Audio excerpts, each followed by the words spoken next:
Picture this. You finally graduate after a relatively fulfilling college career and begin your first day at your brand new job. Hey, stay with me here. You clock out at day's end and go drinking with your new coworkers, and everyone's getting along great. And then, just as the night winds down, you're about ready to head out when the whole group gets up with a heave and says, well, back to the office. You don't see your bed again for another 2 days. You pray that this isn't the norm, but the fact that your seniors either communicate primarily by screaming at you or brag about the amount of blood in their urine seems to suggest that your hopes are in vain. 2 years in, you grow numb to the sounds of the cute girl you met on your first day being railed by the CEO in the supply closet next to your cubicle. 3 years in, you begin to fully internalize what the Japanese language is a word for death by overwork. You're Japanese in this scenario, shut up.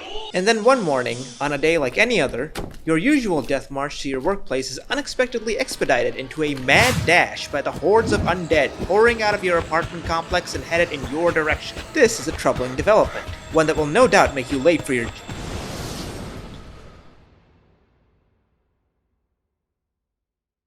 job? And gradually, as the pumping adrenaline purges the monochrome filter from your system, you look up at the sky for the first time in what feels like years, and realize a few very important things. The dead now roam the earth and devour the living. Society as you know it, if it hasn't fallen apart already, is on the verge of total collapse. And you don't have to go to work anymore.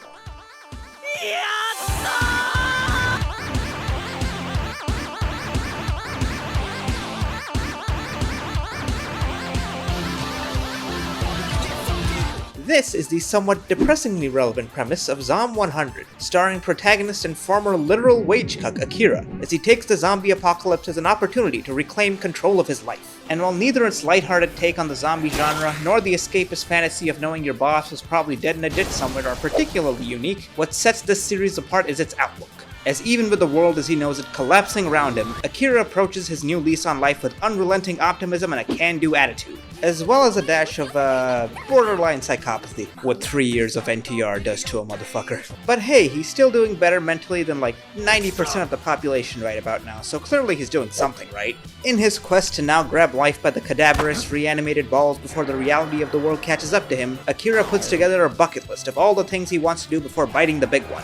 Or before a big one bites him. Forget it. A list that leads him across the country on the greatest road trip known to man. And joining him on this extended gap year are the friends he makes along the way, both new and old. The first being his old college buddy, Kencho, who frequently oscillates between being really cool and a massive fuckboy. His dream is to be a stand-up comedian, though given his proclivity to strip naked at the slightest provocation, he might be better off as a different kind of performer. Next is Shizuka, a girl with the unfortunate distinction of being a rational adult in a comedy-heavy manga, and is thus forced to play the straight man for her very life, until she eventually comes to accept the fact that she is, in fact, one of the main characters, and loosens up a bit. And finally there's Beatrix, a massive fucking weeb from Germany, who survived only because her idea of studying the blade included polearms, bows, and heavy armor, thus completing the group with the leader, the best friend, the rational one, and the tank. Her dream was to succeed the legendary Kozuki Oden and free Wano from Kaido's tyrannical restore the beauty of Japan. Together, the gang travels the country doing all the things they never had time for, as well as all the things they really have no business doing during a zombie apocalypse. Like swimming with dolphins, or advertising a real-life burlesque show, excuse me? As a result, the series is actually pretty episodic a lot of the time, with chapters and even mini-arcs that don't really progress the main plot at all and are just about a bunch of goobers doing whatever the author thought might be interesting. And this can range anywhere from indulging in the local cuisine to fighting off hordes of zombie dinosaurs with a robot T-Rex. And that is as good an excuse as any to talk about how goofy and over-the-top this series gets in some of the later arcs. Because yeah, as it progresses, the story becomes less and less concerned about maintaining any amount of groundedness beyond like the third or fourth major arc. Like for example, they actually continue to collect more party members as they go, and the fifth one is a robot butler with a ram's head that they pick up from a fully automated AI-run luxury hotel.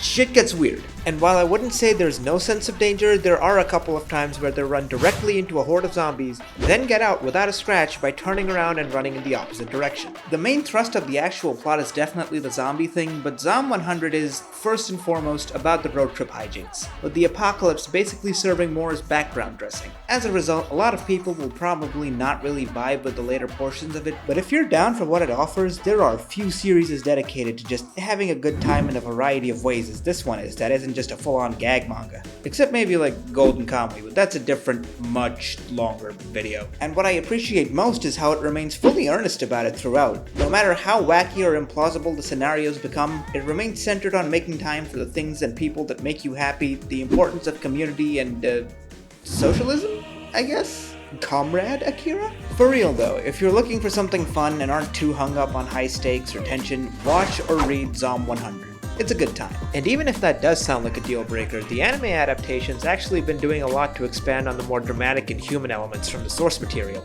And no matter what, always remember, the total collapse of modern society might in fact be more conducive to finding happiness than a standard 9 to 5.